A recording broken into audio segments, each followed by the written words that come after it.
excited about what God is going to do. And a show of hands, who's been watching the Olympics? I know it just started on Fridays. Anybody watching the Olympics, okay? Well, if you're not watching them, I know you know that they're happening right now. So every 4 years, we get a glimpse into the best of the best in the world competing. And last year, we were all saddened when it's like, oh man, the Olympics aren't going to happen. And so when it happened on Friday, I was super excited. And let me let you into my life. I'll tell you why I was excited. It's not just the pride for my country. It's because it's that one time of the year where I actually just get to sit and judge the best of the best. They're coming out with 0% body fat, and I'm sitting there eating all of this food on my couch saying, you could have been just a little bit better, but you didn't. Good luck, we'll see you in 4 years. And that's kind of my confession to you all, is it is a blast. And I don't know if you all do that, but I do it every year. When swimming happens, I'm like, you're so slow. And it's just something I love to do, especially with running, because runners, they miss it by a half a second, and all of a sudden, they might be 12th place, and they missed it by that much. And I say that to the TV, that much, see you next time, you know? And I love to do that when the Olympics come along, but what it's done for me is it's actually made me really think about running. And so I would love to know across all of our campuses and online, where are my runners at? Who likes to run? Who likes to run? We got some runners in here. I'm seeing a couple Apple Watches, a couple Whoops around. That means they're real runners when they got those things. And they love to run. But something I'm figuring out about running is that running's great, but you have to quickly figure out what your pace is going to be. Because if not, if you're going to do a quick sprint, you're going to be tired, and maybe, if you're like me, about a block. But quickly, when you start to figure out your pace, you can figure out what you can actually run at for a consistent amount of time, and you can begin to run a mile, and 2 miles, and 5 miles. And yesterday, I actually went and bought my first pair of running shoes, and the guy was like, so how much you running? And I was like, like a block or two, and then I get tired, and he's sitting there like, well, I had a great 15 this morning. You should join us tomorrow. And I just kind of laughed. But I am trying to get into this thing called running. And the Olympics have brought up a lot of things from my past. And so I want to let you guys in. In high school, it was my senior year. And I don't know about you, but I loved wearing my Letterman jacket. It was like a statement. I walked around with it. I had my baseball patch on. I had my basketball patch on. It said captain. I thought I was really cool. Had my number on the back. And my coach comes up to me and says, hey, it's your senior year. How about you try out for track? And I said, no, all we do is run. I'm not going to do track. And he knew how to get me. You know what he did? He went to his office, and he brought out a patch. And he said, you know how good this would look on your jacket if you had the track patch? And I don't know if you ran track, but it was pretty cool. It was like a shoe with wings coming out of it, and I knew it was going to take up this whole area here on my left side, and I was like, I'm all in. Give me the patch kind of thing. And so we get ready. I'm from Oregon, and we get to our first track practice. We're riding on the bus, and of course, if you know me, I went out and got the lightest shoes possible. I got the short shorts that I don't know what they're made out of. It was the first time I was able to say, I'm going to take my shirt off because it's going to make me faster, I guess, because everyone else is doing it, so why not? And we get to track practice, and it starts to rain. It's Oregon. And I'm like, yes, track practice is canceled. We don't have to do this. So they're like, well, everyone get on the bus. So I'm excited. I know I'm going to go home. I know I'm going to have the rest of the night off. And we get to school, and they're like, Matt, track practice isn't over yet. And I'm like, what do you mean? I thought we were done. And they said, no, don't you know what's downstairs? And I was like, we have it downstairs at our school. And they take us down to the basement. And there they sat, 10 treadmills with our names on it. And I was like, I didn't sign up for this. I signed up to be able to jog outside around a track. And they pretty much say, Matt, get on the treadmill. I was like, great. So I'm going. I'm having an okay time. I'm jogging. And next thing I know, my coach comes up and pushes the button, and I'm no longer jogging. I'm running, and then he comes up again and pushes the button again, and now I'm sprinting, and I'm looking around, and everyone's smiling, and I'm looking how I can get out of there. And I end up just quitting. I was like, nope, this isn't for me. I made it, I think, 3 weeks, and track practice was not for me, and track was not for me, and I never got the patch. And I never wear the jacket anymore either because I am kind of bummed I didn't get the patch. But something happened for me that day. I really realized in that moment that if we're not careful, we let other people dictate our pace. When I was out on the track, I could run as slow or as fast as I wanted. My coach could yell at me all day. I didn't care. But then when I got on the treadmill, I was on his territory. He got to dictate my pace for me. And so today I thought it'd be fun if I had faced my fear in front of all of you. And you get to see we have this awesome treadmill here. I've already have a name for it, and it's not a nice name because I haven't been on one of these in a while. But then as I was getting ready today, I was like, there's got to be a way out for me where I don't have to do this. And it clicked in my head. I'll wear a nice pair of Jordans, and I'm not getting on that thing. So what I did is I asked a friend to get on it for me. So can we give it up for Steven? Steven's going to come out, and he's going to face my fear for me today.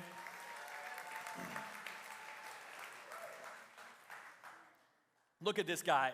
My wife says you can tell a runner by their calves. So, this guy, he's ready to go. He's got a great pair of shoes on. And Steven's going to start walking at his pace. And I believe a lot of times that the world, it comes around and it starts to dictate our pace. As I said, my coach dictated mine that day. And it really got me thinking that a lot of times, though, if we're not careful, we let everything else dictate how fast we go in life. And so maybe you've heard some of these statements that I'm about to make. I believe that all of us have let people have a lot more influence in our life than maybe they should. So maybe you've heard things like this. If you're not first, you're last. For me, oftentimes, as a kid, I started to hear, Matt, if you're not first, you're last. And so I had to be first, or all of a sudden I felt like a failure. And so I'd get up extra early, and I'd go out and I'd practice baseball or basketball because I couldn't be last, because then that meant I wasn't first.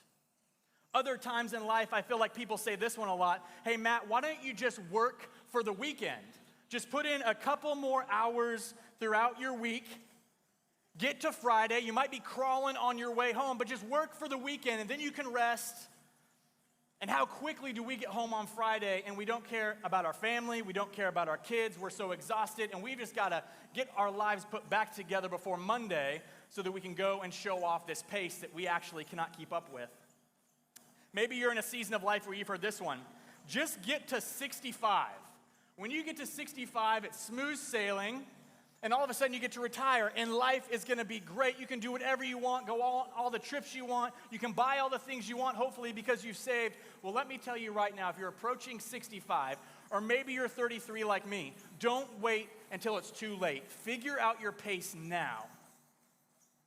Because your family, how often do we get to 65 and our family wants nothing to do with us, our kids want nothing to do with us, because for 65 years we said work was most important, and I'll get to you when I'm 65. Maybe you've heard this one. Make more. How you feeling good? Make more money. You're going to have more things. You're going to have nicer cars. Maybe you've heard this one. Just work more. Keep working. I know you put in 60 hours, but what happens? You're doing great. Come on. This is what happens. I'm just sitting here being the world, telling him how he's doing. Come on, can we give it up? Keep giving it up for him.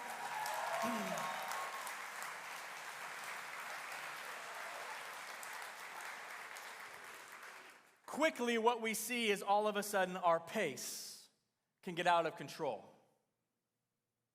Today, one of my questions to you is, what are the things in your life that have become kind of like a treadmill that you're running after? Every Monday you're waking up. What's that thing you're going after, but it just feels out of reach? Matt, I've been working for this promotion for 10 years. It's still not there.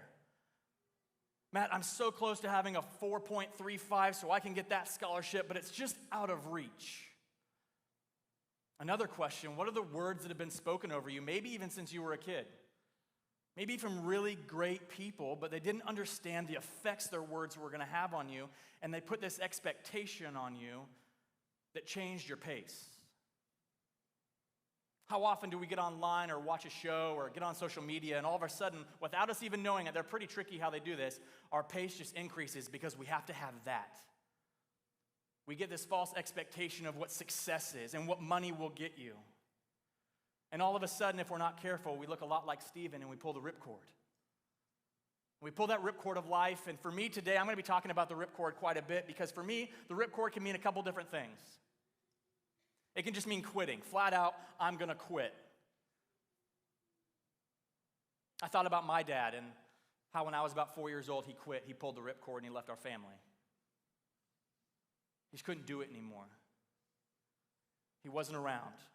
He couldn't do it. He said, I'd rather be single than have a family. And then I think about being in high school. My mom's remarried and everything is going great. And Christmas Eve night, my stepdad came in and he said, Matt, I don't want a family that has illnesses in their life. My mom was sick a lot, and he said, I just can't do it anymore, and he pulled the ripcord and left when I was 15. Maybe there's some of us in our work, our families, our friendships, and we continue to pull the ripcord. And the thing about this treadmill is you give a lot of work and you have a lot of exhaustion, but at the end of the day, you don't go anywhere. You're putting a lot of effort in what everyone else wants you to do, and you're not even taking a real step in your life. When you allow the world to set your pace, you will find yourself burnt out, frustrated, and you're going to be at a place where you don't even want to wake up in the morning. Today, I want you to know something. There's hope. If you came in here today and you didn't even know that this was going to be the conversation about a ripcord and about exhaustion and about actually finding a pace, maybe you're like, no, my pace is good. I really don't need this message. Let me tell you what. There are two different people in the room. There are the people who are going fast through life that think that everyone else needs to catch up. And then there are those in life that are walking around thinking that their pace going slow as a snail is just fine because no one's going to move my pace. And I'd beg to differ. I think that there's hope for us. There's a solution. And so today I would love it if you would turn into your Bibles to Psalms 119. If you don't have a Bible, I want to let you know something. Here at Lifepoint Church, we want to make sure that you have a Bible. We think it's the biggest and best gift that we can actually give you. And so directly after this message, if you would like a Bible, we have those at our connections area right out in our lobby. We would love to give you a Bible. So if you don't have one, though, you can watch on the screen. I'm going to read this verse, Psalms 119, 1 through 5. Joyful are people of integrity who follow the instructions of the Lord. Joyful are those who obey his laws and search for him with all their hearts. They do not compromise with evil, and they walk only in his paths. You have charged us to keep your commandments carefully. Oh, that my actions would consistently reflect your decrees. Psalm 19 does a couple things for us here. It shows us that we walk in the joy of the Lord when we learn his decrees, that it sets us up for a healthy pace when we follow him. So if you're taking notes today, I've titled this message, Pacemaker. You can write that down. Pacemaker. You know, my top priority these last couple months has been to find a healthy pace. These last 6 months is, if maybe you know, I am at 2 different campuses right now, and I remember Pastor Jeff and Pastor Kevin and Pastor D, they set me down. They said, Matt, in this season, you're going to have to find a healthy pace, or you're going to hit burnout. And you won't show the burnout to us, but it's going to come up in your friendships, in your marriage, in different areas of your life. So we started talking about pace. Last night, I was with a couple friends, and they said, are you excited to be speaking tomorrow? And I said, yes. And they said, are you still going to talk about pace? And I said, yes. And they kind of chuckled because they know I love living my life at 100 miles an hour. I love to go to the next thing, to the next thing, the next thing, click off or check off the goal. I did this, I did that. I've been at 2 different campuses, and I kind of wear it as a badge of honor. But at the end of the day, I'm preaching to myself. I want you all to know that. This is not just a message for you. This is a message for me. I have to get this, or I'm not going to win the race well. The ripcord is an incredible example for me in my life. If you got to see the ripcord, this is what you'd see in my house, because guess what? I have pulled the ripcord in my life a couple times. And this is what my wife has the pleasure of coming home to sometimes when I pull the ripcord. The ripcord looks like this for me. She'll come home and all the blinds are all down and it's very dark in there. It's kind of like a vampire's cave. I just sitting in there. I have The Office on because I don't want to really think about what I'm watching, so I just let The Office play. I get that Pizza Hut stuffed crust. I don't know anyone else in here who likes the Pizza Hut stuffed crust. I have the gallon of ice cream, and I have a 2-liter of Diet Dr. Pepper, and those are my friends for the day. And she'll come in, and she's like, how's your day? What happened at work? And I am just silent. Because in those moments when I pull the ripcord, I don't want to talk to my wife. I don't want to talk to my friends. Can I be honest? I don't even want to talk about the things of God in those moments because I'm just dazed, I'm confused, I'm tired, and there are points where I'm just angry. And if you're honest today, if I started passing around a mic, I would love to hear what people would say if they're really honest, what it looks like when you pull the ripcord, because guess what you do? If you don't think you do, ask your spouse, ask your kids, go to a dinner table with your whole family and say, hey, has Dad been acting any different? And if they're going to be honest with you, say, yes, you've been a little angry. You've been a little short. I haven't seen you at a game because you keep going to work. your wife would say, we haven't had any time together. What's the ripcord look like for you? In 1 Corinthians 9:24, it says this, do you not know that in a race all runners run, but only one receives the prize? So that they may run, so that they can obtain it. Church, I want us to obtain the prize. I want us to finish well. So with the rest of our time today, I want to give you 4 easy ways to have a healthy pace. And the first one is this. You can write this down. To maintain a healthy pace, you must know your purpose. To maintain a healthy pace, you must know your purpose. If you didn't know until today, you have been created with a purpose. You have been designed for a purpose. Jesus knew before you were even born what your purpose would be. And you might have walked in and be like, I just don't know what it is. But there's good news. You have one. And I believe that here at Lifepoint Church, we can start to have conversations so that we can reveal what God has for you. And when I start getting frustrated and not knowing about my pace, I just look to the Word of God because Jesus, for me, sets the example for everything. I am a Jesus guy. I want to know what he says about it. So let's look at what Jesus did. In Jesus' life, if you know what the Old Testament is and the New Testament, there's 2 different books of the Bible that talk about the prophecies about the coming God, and then the New Testament, he is revealed. Well, there was a lot of prophecies that Jesus had to fulfill, and you know what? He fulfilled every single one in 3 short years of his life. In the Bible, you never see Jesus rushing anywhere. He's never running anywhere. No one dictates Jesus' pace, but yet he always gets to where he needs to be. In Mark, there's a story. I just want to paraphrase it for you. Mark 5:21. If you're new to faith, maybe you've never heard this story, and this is one of my favorite stories in the Bible. You see Jesus. He's walking around. Hear me. He's not running. He's walking around. And all of a sudden, there's all these people around him, and a man comes up to him and says, my daughter is about to die. Can you come and can you see her? Can you heal her? And he says, yes. And all of a sudden, Jesus starts walking towards his house. If I'm that dad, if you're a parent in the room and you've asked a doctor or someone to come and look at your child, you're like, why aren't you running as fast as I am? Jesus is just walking. While Jesus is walking, a woman is probably crawling to him because in these moments, if you don't know, this woman had an issue of blood for 12 years. She was weak. She couldn't walk. She probably started the journey from her house the day or two before so she could make it to where Jesus was going to be. And she touches his garment, and she's healed. And you might be in here and be like, man, I've heard that story. I've heard it a lot.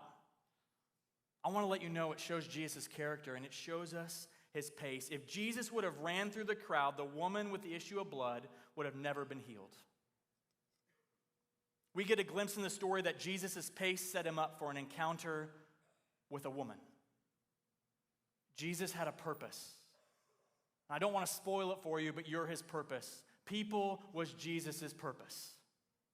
So yes, the little girl needed to be healed, but Jesus knew his purpose was to walk, to not be rushed, and he knew that he had a purpose to encounter this woman. And I believe that oftentimes we, a church, a people, a coworker, a husband, a wife, we act like we're too busy to actually have encounters with people. You need to wear the weight in a healthy way that you might be the only chance someone's ever going to see Jesus. You are someone's encounter right now. Because you know what your purpose is? It's people as well. And you might be like, no, Matt, I'm introverted. I don't really love people. Well, then get around some other introverts because you're still supposed to be the light.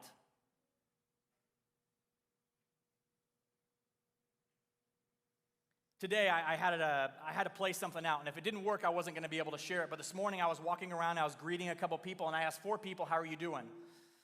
And luckily, they all responded how I knew they would. And they said, man, we're great. But we're busy. Every single one. How you doing? Man, I'm really great. We're just busy. Since when did busyness become a badge of honor? Well, I'm just busy. Everything's good, but I'm busy. I believe we get too used to saying that in our world. I want you to write this one down. God's purpose for your life must be walked out, not run through. God's purpose for your life must be walked out, not run through. The second way we can maintain a healthy pace is by controlling our attitude. So attitude is the second way we can maintain a healthy pace. And I won't go deep into this story, but when I was in high school, we had a revival kind of come to town. Or there was going to be a tent revival. If you're Pentecostal, you know what that means. A man was going to come to your town. There was going to be a big old tent outside of your church, and people came and thought it was fireworks, but it wasn't fireworks, but they still needed to be there. And all of a sudden, this guy would come into town, and I remember he asked the youth, he said, hey, I need a couple people to do a favor for me. Who would volunteer to help me? And I said, nope, not me. And I looked down, and my mom kind of grabbed my leg, and she said, yes, you. And so all of a sudden, I knew that I was going to be doing something in the coming days leading up to this revival. And my attitude was bad. Let me just be honest. There were some things I was saying under my breath that I will not say on this stage. And I said, there's no way I'm going to help this guy. And my mom said, once again, yes, you are. So it was Friday, and the revival started that night. And so my mom's like, hey, it's time to get up. We're going to meet the pastor. He's got something for you to do today. I said, okay. So we get in his car, and we start driving. I don't know where we're going. I went to a Christian school out in the middle of nowhere. And the next thing I know, we park at a school parking lot. And I said, sir, this isn't my school. And he's like, yeah. So I probably should have told you before, but since we're adults, we can't go on public school property. But you can, because you're a student. They'll never know. I locked the door and said I was not getting out, as my mom gave me the look, if you know that look. And my attitude was not good, but I got out of the car. He gave me these pamphlets, and I started walking through the school with my head down. And kids started saying some choice words, and some kids were spitting on the ground, until one kid said, oh, look, the Christian's here. Someone get the principal. So the principal comes up to me, and he says, hey, son, do you go to this school? I said, no, my mom made me come. And I thought he was going to, shackle me up. He's like, well, we got to escort you off the property. And so I'm looking at the car, and my mom's sitting there just waving. She's so excited that I'm being escorted off school grounds for Jesus. And so we get to the car, and I slam the door shut, and I am livid. And we get home, and night 1 of revival, I don't go. Night 2 of revival, I don't go. And I remember that it was in that moment where night 3, I was like, man, I probably need to go. I've been giving everyone the silent treatment. I walked into the revival with my head down and didn't want to be there. And I say all that for this reason. That night, I was sitting there, and at the end of the message, the pastor gave an opportunity for someone to follow Jesus. And he tells you not to look, right? We say everyone heads down, eyes closed, no one looking around. Well, I was looking around, because I noticed that one of the high school girls was there. And I remember sitting there, and I started to cry. And if you know me, I have these moments where I'll cry once or twice a year, but it doesn't happen very often. Well, I was just sobbing in this message. And she gave her life to Jesus. I don't know her name, I don't know her story, and I don't know where she is 15 years later. But I do know that if I would have let my attitude dictate my pace, that even in that, because I let it, I slowed way down with my relationship with Jesus those couple days. But I saw what God could do with a bad attitude, and I was like, what if I give you a good one? What could you do? The other reason was this. My mom had something called the attitude adjuster. I don't know if you know what that is. It was a paddle about this big with a handle on it, and it said attitude adjuster on it. I remember getting my last spanking. 14 years old, I said something mouthy, I guess, and my mom said, go to the garage, I'll be there in a second. I'm like, I'm 14. She pulls out the attitude adjuster. This thing has holes drilled in it, I guess for the wind, I don't know. But if she got you good enough, there was a hole on your bum. And so all that to say, in that season of life, my pace, I figured out that my attitude had a lot to do with it. At the end of the day, I need to look up, and I need to know that I'm not going to let my feelings dictate it, because we all know the world's trying to dictate it. But how often do we do it? I had a long day at work. I'm sorry, babe. I just don't want to talk. I know it's family dinner. You've been planning it all day, but I just don't have anything left. I got to pull the ripcord. I'm going to go upstairs. I'm going to go to sleep. Or maybe you have that secret addiction that no one knows about, and that's what your ripcord looks like is, hey, babe, I'm going to go to the gym. I won't be home for a little bit, but you don't go to the gym, and you go to the bar, and you have a couple too many, and then you show up at home, and you've pulled the ripcord. Maybe your word for busy is, babe, I'm just trying to make us money so that someday we'll be able to slow down. We see midlife crisis happen. We see mental illness start to happen. We see these mental breaks happen because we don't know what a pace looks like.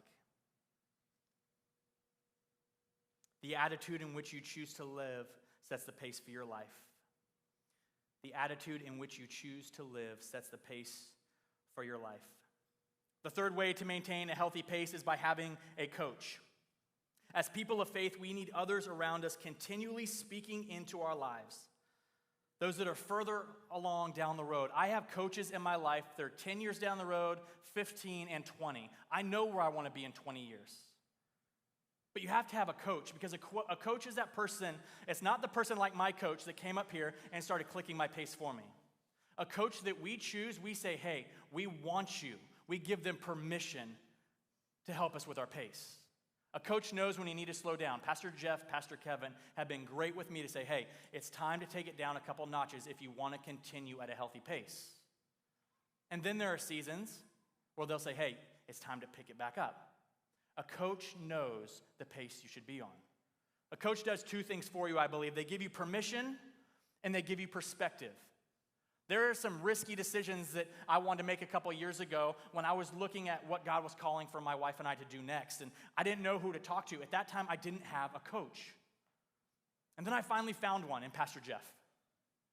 Pastor Jeff was the first coach I've had probably in 7 years. And I came to his office and we talked like old friends. And he started talking to me, not about pace, but he started coaching me on things that I knew I wanted, but I didn't know how to get them. And for some of you in this room today, you might be up for a promotion. You might be doing really, really well, and you're like, man, I actually don't need a pace. I'm doing great on my own. I would say you need a coach more than ever. Because when you think you don't need one, that's when you actually need one. We live in a world where no one wants to learn anymore. They think they know it all. Why do we have 50 churches in this town? Because everyone else thinks they can do it better. And for me, I remember when I was leaving my past job and someone said, Matt, why didn't you start a church? I said, there are great leaders in this town that I can follow. Not everyone has to try to lead something new because the Bible hasn't changed. And so for you in your life, who's your coach? Another thing a coach does is it actually gets you around a team of people. We just did a year of living life on our own. It's no good. I don't want to ever go back to that. Isolation messes your pace up. And a coach will say, hey, you need to be on a team. You need to be around like-minded people. We saw it in 1 Corinthians. It says, do you not know that in a race all runners run? There are other people running, and we need to be running with them. Here at Lifepoint, that's such a big thing to us. That's why we have small groups. We want you to be in a like-minded group of people running after the same thing. We call it here a leader instead of a coach. But they're going to be able to say, hey, in this marriage small group, we want to talk to you about a healthy pace for your marriage. And you get to be around other people. Or, hey, this is a single small group. Or, hey, this is a young family small group. Whatever that small group is, we believe that God has one for you. Here quickly, in just a couple weeks, we're going to be launching new small groups. And if you're like, Matt, I've been coming for a while. I can't find one that works with my schedule. I actually can't find one I actually like. I want to challenge you to start one then. What if this is your year to lead? We have a lot of singles in our church, but I know that we don't have a lot of single small groups. Find someone, partner with someone, and start a small group in this season. We also have something called Connect. It's happening right now while you all are in here. And it's a way for you to discover your purpose if you don't know. Because like I said before, to have a healthy pace, you have to know your purpose. So who's your coach? Who are you running with? And the last way to have a healthy pace is having endurance.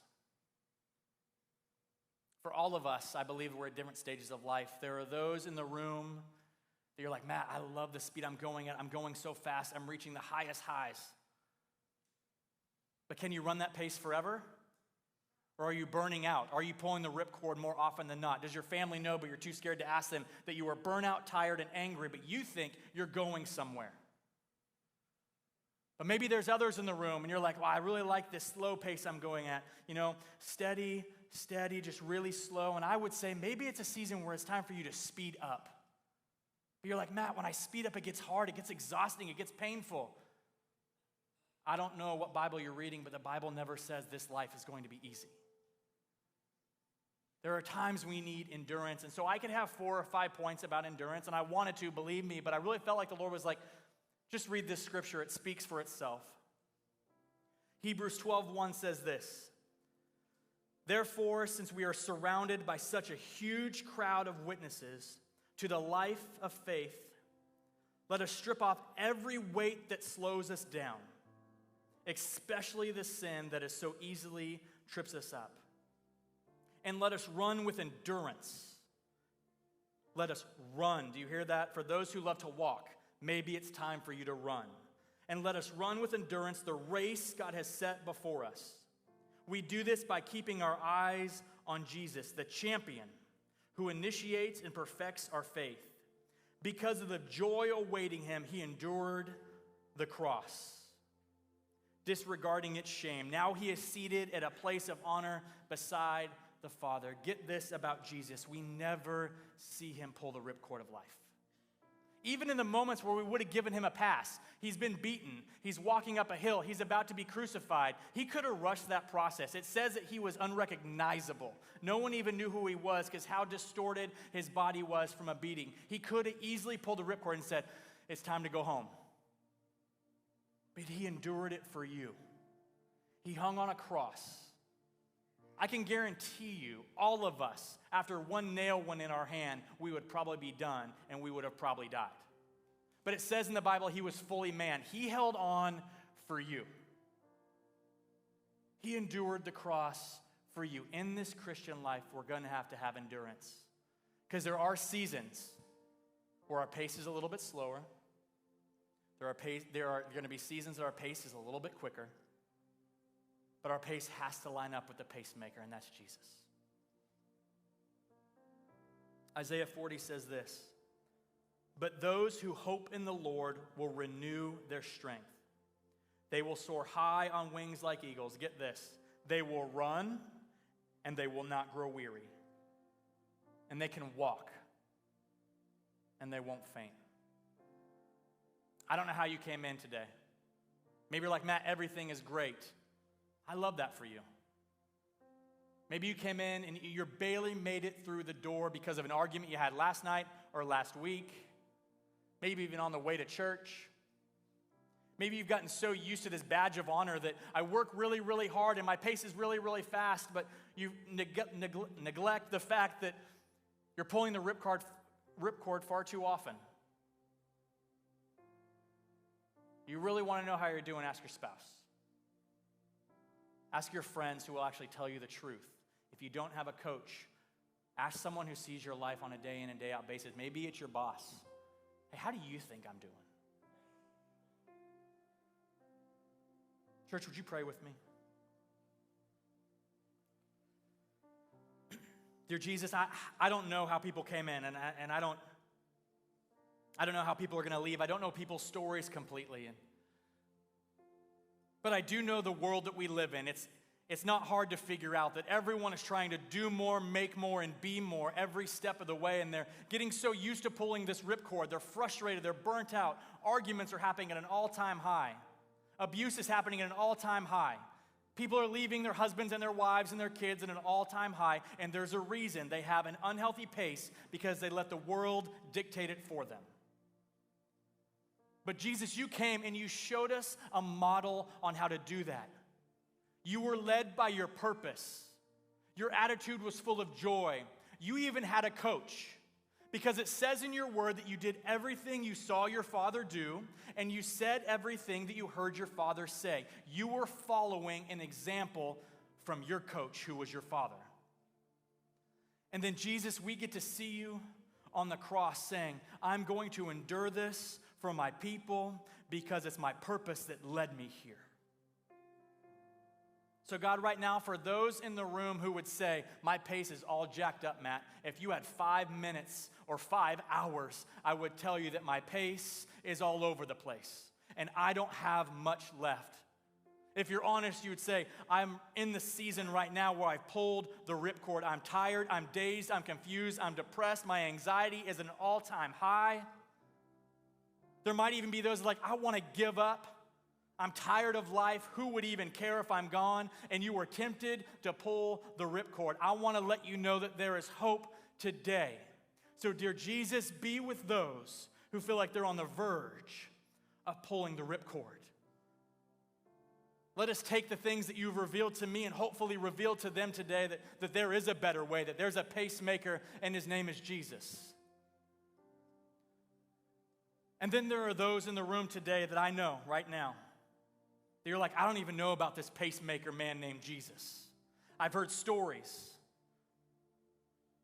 I've seen things on TV. I've watched the TV evangelists. I've heard the speakers. I've heard about the books. I've heard about this thing called the Bible, but that's not for me. But then today I came in and I felt peace. I felt joy. Maybe for the first time you felt convicted that your pace actually matters. And then a man went to a cross. It says, for God so loved the world. He so loved it. He didn't love it a little bit. It says he so loved the world that he gave his only son so that you would not perish, but that you would have an everlasting life. So today, if you're in the room and you're like, you know what, I want some of that, but you're questioning, but I don't know it all. I don't fully understand all of it, but you know you need what I'm talking about. I want to lead you in a prayer, and these are no magic words. You don't need to know any scripture. You don't have to sign a dotted line. This is you saying, I need what I'm hearing about. I need the peace. I need the joy. I need the reassurance. I need that grace. You would say, I need some of that today. I would invite you to say this prayer with me. Like I said, there's no magic words. But if you mean this in your heart, I believe that you're starting a relationship with Jesus today. Would you pray this with me? Dear God, thank you for loving me. I repent of my sins today, and I put my faith and my trust in Jesus. I receive your Holy Spirit. Fill me today. Give me the strength I need to live for you. Say this, say thank you for saving me. Dear Jesus, right now, I believe there are people in the room and online at our other campuses who have prayed that prayer for the very first time. And with every head bowed and every eye closed, I'm going to ask you in just a moment on the count of 3 to raise your hand. And when you raise your hand, it's not to make me feel good or to boost our church numbers. I'm going to ask you to raise your hand, and the only one that's going to be looking is me, because it's so important to me that I get to know you and know your story. I want to meet with you. I want you to take your next step. That's why. Because you have a story and you have a past. And if your past is still dictating your present, it's not in the past. And today I believe that people are saying yes to Jesus and saying, I don't know what tomorrow's going to look like, but I have this Jesus guy walking with me now. So if that was you on the count of 3, I would ask that you would raise your hand. 1, 2, 3. Across all of our campuses, if that was you today, I see that hand. I see those hands going up all over in the balcony. I see this hand to my left. I see this hand to my left. I see the one in the back to my left. Another moment, if that's you today, I see this back here on my right, and another one back here in the corner to my right. I see it up here in the front. You can go ahead and put your hands down. I want to let every person know that you just made the biggest and best decision, and I am celebrating, my church is celebrating, but heaven is celebrating. Come on, can we give it up today for who Jesus is?